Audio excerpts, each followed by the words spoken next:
ನಮಸ್ಕಾರ. ಸ್ಪರ್ಧಾ ವಿದ್ಯಾಲಯಕ್ಕೆ ನಿಮ್ಮೆಲ್ಲರಿಗೂ ಸ್ವಾಗತ. ಬನ್ನಿ, ಇವತ್ತು ಫೆಬ್ರವರಿ 10, 2026ರ ಪ್ರಮುಖ ಪ್ರಚಲಿತ ವಿದ್ಯಮಾನಗಳನ್ನ ಪ್ರಶ್ನೋತ್ತರಗಳ ರೂಪದಲ್ಲಿ ಒಂದೊಂದಾಗಿ ವಿವರವಾಗಿ ನೋಡೋಣ. ನಾವಿಲ್ಲಿ ಚರ್ಚೆ ಮಾಡುವ ಪ್ರತಿಯೊಂದು ಪ್ರಶ್ನೆ ಕೂಡ ನೀವ್ ತಯಾರಿ ಮಾಡ್ತಿರೋ ಯುಪಿಎಸ್ಸಿ, ಕೆಎಎಸ್, ಪಿಎಸ್ಐ ಹೀಗೆ ಪ್ರತಿಯೊಂದು ಸ್ಪರ್ಧಾತ್ಮಕ ಪರೀಕ್ಷೆಗೂ ತುಂಬಾನೇ ಮುಖ್ಯ ಆಗುತ್ತೆ. ಅದಕ್ಕೆ ಕೊನೆವರೆಗೂ ಗಮನ ಇಟ್ಟು ಕೇಳಿ. ಸರಿ, ಹಾಗಾದ್ರೆ ನಮ್ಮ ಮೊದಲನೇ ಪ್ರಶ್ನೆ ಜೊತೆ ಶುರು ಮಾಡೋಣವಾ? ಮೊದಲನೇ ಪ್ರಶ್ನೆ ಹೀಗಿದೆ: ವಿಶ್ವ ರಕ್ಷಣಾ ಪ್ರದರ್ಶನ 2026 ಅಂದ್ರೆ ವರ್ಲ್ಡ್ ಡಿಫೆನ್ಸ್ ಶೋ ಯಾವ ದೇಶದಲ್ಲಿ ನಡೆಯಿತು? ನಿಮ್ಗೆ 4 ಆಯ್ಕೆಗಳಿವೆ. A Bharat, B UAE, C Saudi Arabia ಮತ್ತೆ ಡಿ ಕತಾರ್. ಸ್ವಲ್ಪ ಯೋಚನೆ ಮಾಡಿ, ಯಾವುದು ಸರಿ ಉತ್ತರ ಇರ್ಬೋದು?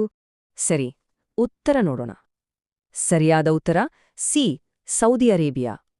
ನೋಡಿ, ಸೌದಿಯ ರಾಜಧಾನಿ ರಿಯಾದ್ನಲ್ಲಿ ನಡೆದ ಈ ದೊಡ್ಡ ಶೋನಲ್ಲಿ ಈ ಸಲ ಭಾರತದ ಪಾಲ್ಗೊಳ್ಳುವಿಕೆ ತುಂಬಾನೇ ಸ್ಪೆಷಲ್ ಆಗಿತ್ತು.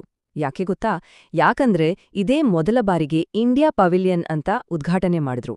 ಇದರ ಮೂಲಕ ನಮ್ಮ ಮೇಕ್ ಇನ್ ಇಂಡಿಯಾ ಅಡಿಯಲ್ಲಿ ತಯಾರಾದ ಡಿಫೆನ್ಸ್ ಸಾಮಗ್ರಿಗಳ ಶಕ್ತಿಯನ್ನ ಇಡೀ ಜಗತ್ತಿಗೆ ತೋರಿಸಿದ ಹಾಗಾಯಿತು.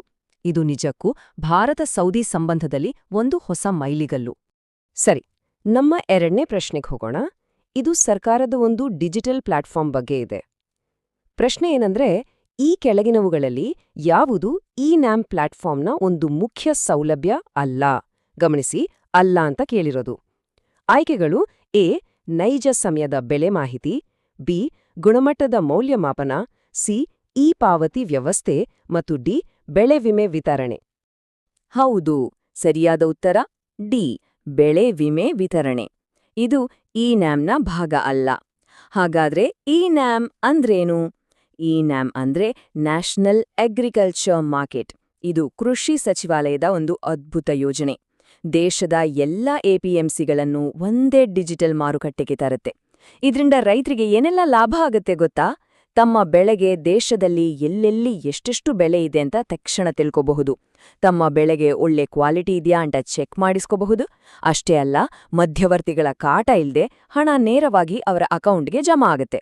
ಬೆಳೆ ವಿಮೆ ಅನ್ನೋದು ಬೇರೆಯೇ ಒಂದು ಯೋಜನೆ. ಮೂರನೇ ಪ್ರಶ್ನೆ ನೋಡೋಣ. ಇತ್ತೀಚೆಗೆ ತುಂಬಾನೇ ಸುದ್ದಿಯಲ್ಲಿದ್ದ ಆಪರೇಷನ್ ಶಸ್ತ್ರವನ್ನ ಯಾವ ಸಂಸ್ಥೆ ಶುರು ಮಾಡಿದ್ದು? ಆಯ್ಕೆಗಳು: ಎ ಕೇಂದ್ರ ಗೃಹ ಸಚಿವಾಲಯ, B Delhi police, C CBI ಅಥವಾ ಡಿ ಎನ್ಐಎ. ಇದಕ್ಕೆ ಉತ್ತರ ಬಿ ದೆಹಲಿ ಪೊಲೀಸ್. ಏನಿದು ಆಪರೇಷನ್ ಶಸ್ತ್ರ? ಇದರ ಮುಖ್ಯ ಉದ್ದೇಶ ಏನು ಅಂದ್ರೆ, ಸೋಷಿಯಲ್ ಮೀಡಿಯಾದಲ್ಲಿ ಕೆಲವರು ಗನ್ ಹಿಡ್ಕೊಂಡು ಫೋಟೋ ಹಾಕ್ತಾರಲ್ಲ, ಆ ಗನ್ ಕಲ್ಚರ್ ಅನ್ನೋದು ಜಾಸ್ತಿ ಆಗ್ತಿದೆ, ಅದನ್ನ ತಡೆಯೋದು. ಅಕ್ರಮವಾಗಿ ಶಸ್ತ್ರಾಸ್ತ್ರಗಳನ್ನ ತೋರ್ಸೋದಕ್ಕೆ ಕಡಿವಾಣ ಹಾಕೋದು. ಇದಕ್ಕೋಸ್ಕರ ದೆಹಲಿ ಪೊಲೀಸರು 6,000ಕ್ಕೂ ಹೆಚ್ಚು ಸೋಷಿಯಲ್ ಮೀಡಿಯಾ ಅಕೌಂಟ್ಸ್ಗಳನ್ನ ಪರಿಶೀಲಿಸಿ 61 ಎಫ್ಐಆರ್ಗಳನ್ನ ದಾಖಲಿಸಿದ್ದಾರೆ. ಮುಖ್ಯವಾಗಿ ಯುವಕರು ಹಿಂಸೆಯ ದಾರಿಗೆ ಹೋಗ್ಬಾರ್ದು ಅನ್ನೋದೇ ಇದರ ಗುರಿ. ನಾಲ್ಕನೇ ಪ್ರಶ್ನೆ, ಇದು ಜಿಯೋಗ್ರಫಿಗೆ ಸಂಬಂಧಿಸಿದ್ದು. ಡಾಲ್ಮಾ ವನ್ಯಜೀವಿ ಅಭಯಾರಣ್ಯ ಯಾವ ರಾಜ್ಯದಲ್ಲಿದೆ? ಎ ಒಡಿಶಾ, ಬಿ ಪಶ್ಚಿಮ ಬಂಗಾಳ, ಸಿ ಜಾರ್ಖಂಡ್ ಅಥವಾ ಡಿ ಛತ್ತೀಸ್ಗಢ. ಸರಿಯಾದ ಉತ್ತರ ಸಿ ಜಾರ್ಖಂಡ್. ಈ ಅಭಯಾರಣ್ಯ ಜಾರ್ಖಂಡಿನ ಪೂರ್ವ ಸಿಂಗ್ಭೂಮ್ ಜಿಲ್ಲೆಯಲ್ಲಿದೆ, ಛೋಟಾನಾಗ್ಪುರ್ ಪ್ರಸ್ಥಭೂಮಿಯಲ್ಲಿ ಬರೋ ಡಾಲ್ಮಾ ಬೆಟ್ಟಗಳಲ್ಲಿ. ಅಂದ್ಹಾಗೆ ಇದು ಯಾಕೆ ಸುದ್ದಿಯಲ್ಲಿತ್ತು ಅಂದ್ರೆ, ಇತ್ತೀಚೆಗೆ ಇಲ್ಲಿ ಒಂದು ಹೊಸ ಜಂಗಲ್ ಸಫಾರಿ ಶುರು ಮಾಡಿದ್ದಾರೆ. ಇನ್ನೊಂದು ಮುಖ್ಯವಾದ ವಿಷಯ ಅಂದ್ರೆ, ಈ ಸ್ಥಳ ಆನೆಗಳಿಗೆ ತುಂಬಾನೇ ಫೇಮಸ್. ಐದನೇ ಪ್ರಶ್ನೆ, ನಮ್ಮ ಪಾರ್ಲಿಮೆಂಟ್ ವ್ಯವಸ್ಥೆ ಬಗ್ಗೆ. ಲೋಕಸಭಾ ಸ್ಪೀಕರ್ ಓಂ ಬಿರ್ಲಾ ಅವರ ವಿರುದ್ಧ ಒಂದು ಪ್ರಸ್ತಾವನೆಯನ್ನ ಸಲ್ಲಿಸಿದ್ರು. ಅದು ಯಾವ ರೀತಿಯ ಪ್ರಸ್ತಾವನೆ ಆಗಿತ್ತು? ನಿಮ್ಮ ಆಯ್ಕೆಗಳು: adjournment motion, censure motion, non cooperation resolution ಅಥವಾ ನೋ ಕಾನ್ಫಿಡೆನ್ಸ್ ಮೋಷನ್. ಉತ್ತರ ಡಿ ನೋ ಕಾನ್ಫಿಡೆನ್ಸ್ ಮೋಷನ್ ಅಂದ್ರೆ ಅವಿಶ್ವಾಸ ನಿರ್ಣಯ. ನಮ್ಮ ಸಂವಿಧಾನದ ಆರ್ಟಿಕಲ್ 94C ಪ್ರಕಾರ ಸ್ಪೀಕರ್ ಅವರನ್ನ ಪದವಿಯಿಂದ ಕೆಳಗಿಳಿಸಬೇಕಂದ್ರೆ ಈ ನಿರ್ಣಯವನ್ನ ಮಂಡಿಸಬಹುದು. ಇದು ಪಾಸಾಗ್ಬೇಕಂದ್ರೆ ಲೋಕಸಭೆಯಲ್ಲಿ ಆ ಕ್ಷಣಕ್ಕಿರುವ ಒಟ್ಟು ಸದಸ್ಯರ ಸರಳ ಬಹುಮತ ಬೇಕಾಗುತ್ತೆ. ನೋಡಿ, ಸರ್ಕಾರದ ವಿರುದ್ಧ ಅವಿಶ್ವಾಸ ನಿರ್ಣಯ ತರೋದು ಆಗಾಗ ಕೇಳ್ತಿರ್ತೀವಿ, ಆದ್ರೆ ಒಬ್ಬ ಸ್ಪೀಕರ್ ವಿರುದ್ಧ ತರೋದು ಭಾರತದ ಸಂಸತ್ತಿನ ಇತಿಹಾಸದಲ್ಲೇ ತುಂಬಾನೇ ಅಪರೂಪದ ಘಟನೆ. ಮುಂದಿನ ಪ್ರಶ್ನೆ ಅಂದ್ರೆ ಆರನೇ ಪ್ರಶ್ನೆ, ವಿಶ್ವ ದ್ವಿದಳ ಧಾನ್ಯಗಳ ದಿನ ಅಂದ್ರೆ ವರ್ಲ್ಡ್ ಪಲ್ಸಸ್ ಡೇ ಯಾವತ್ತೂ ಆಚರಿಸ್ತಾರೆ? ಫೆಬ್ರವರಿ 5, ಫೆಬ್ರವರಿ 10, ಮಾರ್ಚ್ 10 ಅಥವಾ ಜನವರಿ 10? ಸರಿಯಾದ ಉತ್ತರ ಬಿ ಫೆಬ್ರವರಿ 10. ವಿಶ್ವಸಂಸ್ಥೆಯ ಆಹಾರ ಮತ್ತು ಕೃಷಿ ಸಂಸ್ಥೆ ಅಂದ್ರೆ FAO 2019ರಲ್ಲಿ ಈ ದಿನವನ್ನ ಘೋಷಿಸಿತು. ದ್ವಿದಳ ಧಾನ್ಯಗಳು ಯಾಕಷ್ಟು ಇಂಪಾರ್ಟೆಂಟ್ ಗೊತ್ತಾ? 2 ಮುಖ್ಯ ಕಾರಣಗಳಿವೆ. ಒಂದು ಕೃಷಿಗೆ ಸಂಬಂಧಿಸಿದ್ದು. ಅವು ನೈಟ್ರೋಜನ್ ಸ್ಥಿರೀಕರಣ ಮಾಡಿ ಭೂಮಿಯನ್ನ ನೈಸರ್ಗಿಕವಾಗಿ ಫಲವತ್ತಾಗಿಸುತ್ತವೆ. ಅಂದ್ರೆ ಫ್ರೀಯಾಗಿ ಗೊಬ್ಬರ ಹಾಕಿದ ಹಾಗೆ. ಎರಡನೆಯದು ನಮ್ಮ ಆರೋಗ್ಯಕ್ಕೆ ಸಂಬಂಧಿಸಿದ್ದು. ಇವು ಪ್ರೋಟೀನ್ನ ಅತ್ಯುತ್ತಮ ಮೂಲ. 7ನೆಯ ಪ್ರಶ್ನೆ, ಇದು ಅಂತಾರಾಷ್ಟ್ರೀಯ ಮಟ್ಟದಲ್ಲಿ ಭಾರತಕ್ಕೆ ಸಿಕ್ಕ ಒಂದು ದೊಡ್ಡ ಗೌರವದ ಬಗ್ಗೆ. ಜರ್ಮನಿಯ ನ್ಯೂರೆನ್ಬರ್ಗ್ನಲ್ಲಿ ಬಯೋಫ್ಯಾಜ್ 2026 ಅಂತ ಒಂದು ಅಂತಾರಾಷ್ಟ್ರೀಯ ಮೇಳ ನಡೆಯಿತು. ಅಲ್ಲಿ ಭಾರತಕ್ಕೆ ಸಿಕ್ಕ ಪ್ರತಿಷ್ಠಿತ ಗೌರವ ಯಾವುದು? ಉತ್ತರ ಬಿ, ವರ್ಷದ ದೇಶ ಅಥವಾ ಕಂಟ್ರಿ ಆಫ್ ದ ಇಯರ್. ಬಯೋಫ್ಯಾಕ್ ಅನ್ನೋದು ಸಾವಯವ ಉತ್ಪನ್ನಗಳಿಗೆ ಮೀಸಲಾದ ವಿಶ್ವದ ಅತಿದೊಡ್ಡ ವ್ಯಾಪಾರ ಮೇಳ. ಇದರಲ್ಲಿ ಭಾರತಕ್ಕೆ 14 ವರ್ಷಗಳ ಗ್ಯಾಪ್ ನಂತರ ಈ ಗೌರವ ಮತ್ತೆ ಸಿಕ್ಕಿದೆ. ಇದು ಸುಮ್ಮನೆ ಸಿಕ್ಕಿದ್ದಲ್ಲ, ಜಾಗತಿಕ ಸಾವಯವ ಕೃಷಿ ಕ್ಷೇತ್ರದಲ್ಲಿ ಭಾರತದ ನೀತಿಗಳಿಗೆ ಮತ್ತು ನಮ್ಮ ರೈತರ ಶ್ರಮಕ್ಕೆ ಸಿಕ್ಕ ದೊಡ್ಡ ಮನ್ನಣೆ ಇದು. 8ನೇ ಪ್ರಶ್ನೆ, ಒಂದು ಐತಿಹಾಸಿಕ ಕೋಟೆ ಬಗ್ಗೆ. ಕೊಂಡವೀಡು ಕೋಟೆ ಯಾವ ರಾಜ್ಯದಲ್ಲಿದೆ? ಕರ್ನಾಟಕ, ತಮಿಳುನಾಡು, ತೆಲಂಗಾಣ ಅಥವಾ ಆಂಧ್ರಪ್ರದೇಶ? ಉತ್ತರ ಡಿ, ಆಂಧ್ರಪ್ರದೇಶ್. ಈ ಐತಿಹಾಸಿಕ ಗಿರಿಕೋಟೆ ಆಂಧ್ರಪ್ರದೇಶದ ಗುಂಟೂರು ಜಿಲ್ಲೆಯಲ್ಲಿದೆ. ಇದನ್ನ 13-14ನೇ ಶತಮಾನದಲ್ಲಿ ರೆಡ್ಡಿ ರಾಜವಂಶದವರು ಕಟ್ಟಿಸಿದ್ರು. ಇದು ಅವರ ರಾಜಧಾನಿ ಕೂಡ ಆಗಿತ್ತು. ಈ ಕೋಟೆಯ ಸ್ಪೆಷಾಲಿಟಿ ಏನು ಅಂದ್ರೆ, ಇದರ ವಾಸ್ತುಶಿಲ್ಪದಲ್ಲಿ ಹಿಂದೂ ಮತ್ತು ಇಸ್ಲಾಮಿಕ್ ಶೈಲಿಗಳ ಒಂದು ಅದ್ಭುತ ಮಿಶ್ರಣವನ್ನ ನಾವು ನೋಡಬಹುದು. ದಕ್ಷಿಣ ಭಾರತದ ಇತಿಹಾಸದಲ್ಲಿ ಇದಕ್ಕೊಂದು ಪ್ರಮುಖ ಸ್ಥಾನವಿದೆ. 9ನೇ ಪ್ರಶ್ನೆ, ಸ್ಪೋರ್ಟ್ಸ್ ಫ್ಯಾನ್ಸ್ಗೆ. 2026ರ ಏಷ್ಯನ್ ರೈಫಲ್ ಮತ್ತು ಪಿಸ್ಟಲ್ ಶೂಟಿಂಗ್ ಚಾಂಪಿಯನ್ಶಿಪ್ ಯಾವ ದೇಶದಲ್ಲಿ ಆಯೋಜನೆಗೊಂಡಿತು? ಚೀನಾ, ದಕ್ಷಿಣ ಕೊರಿಯಾ, ಭಾರತ ಅಥವಾ ಜಪಾನ್? ಹೌದು, ಹೆಮ್ಮೆಯ ವಿಷಯ. ಆತಿಥ್ಯ ವಹಿಸಿದ್ದು ನಮ್ಮ ದೇಶ ಭಾರತ. ಈ ಚಾಂಪಿಯನ್ಶಿಪ್ ನಡೆದಿದ್ದು ನವದೆಹಲಿಯ ಡಾಕ್ಟರ್ ಕರಣಿ ಸಿಂಗ್ ಶೂಟಿಂಗ್ ರೇಂಜ್ನಲ್ಲಿ.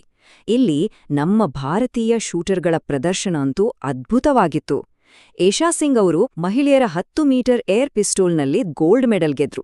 ಅದಕ್ಕಿಂತ ದೊಡ್ಡ ಸಾಧನೆ ಅಂದ್ರೆ ಎಲೆವೆನಿಲ್ ವಲಾರಿವನ್ ಮತ್ತು ಅರ್ಜುನ್ ಬಬುಟಾ ಜೋಡಿ ಮಿಕ್ಸ್ಡ್ ಟೀಮ್ ಈವೆಂಟ್ನಲ್ಲಿ ಬರೀ ಚಿನ್ನ ಗೆದ್ದಿದ್ದಲ್ಲ, ಹೊಸ ವಿಶ್ವ ದಾಖಲೆಯನ್ನೇ ಬರೆದ್ರು. ಸರಿ, ನಾವು ಈಗ ಕೊನೆಯ ಪ್ರಶ್ನೆಗೆ ಬಂದಿದ್ದೇವೆ. ಭಾರತದಲ್ಲಿ 100% ವಿಮಾ ಸೌಲಭ್ಯವನ್ನ ಪಡೆದ ಮೊದಲ ಜಿಲ್ಲೆ ಯಾವುದು? A, Sambha, B, Alwar, C, Udaipur ಅಥವಾ ಡಿ, ಜೈಪುರ್? ಸರಿಯಾದ ಉತ್ತರ ಬಿ, ರಾಜಸ್ಥಾನದ ಅಲ್ವಾರ್. ಇದು ಸರ್ಕಾರದ 2047ರೊಳಗೆ ಎಲ್ಲರಿಗೂ ವಿಮೆ ಅನ್ನೋ ಮಿಷನ್ನ ಒಂದು ದೊಡ್ಡ ಮೈಲಿಗಲ್ಲು. ಆದ್ರೆ ಇಲ್ಲಿ ಒಂದು ಚಿಕ್ಕ ಕನ್ಫ್ಯೂಷನ್ ಆಗೋ ಚಾನ್ಸ್ ಇದೆ, ಅದನ್ನ ಕ್ಲಿಯರ್ ಮಾಡ್ಕೋಬೇಕು. ಜಮ್ಮು ಮತ್ತು ಕಾಶ್ಮೀರದ ಸಾಂಬಾ ಜಿಲ್ಲೆ 100% ಆರೋಗ್ಯ ವಿಮೆ ಪಡೆದ ಮೊದಲ ಜಿಲ್ಲೆ.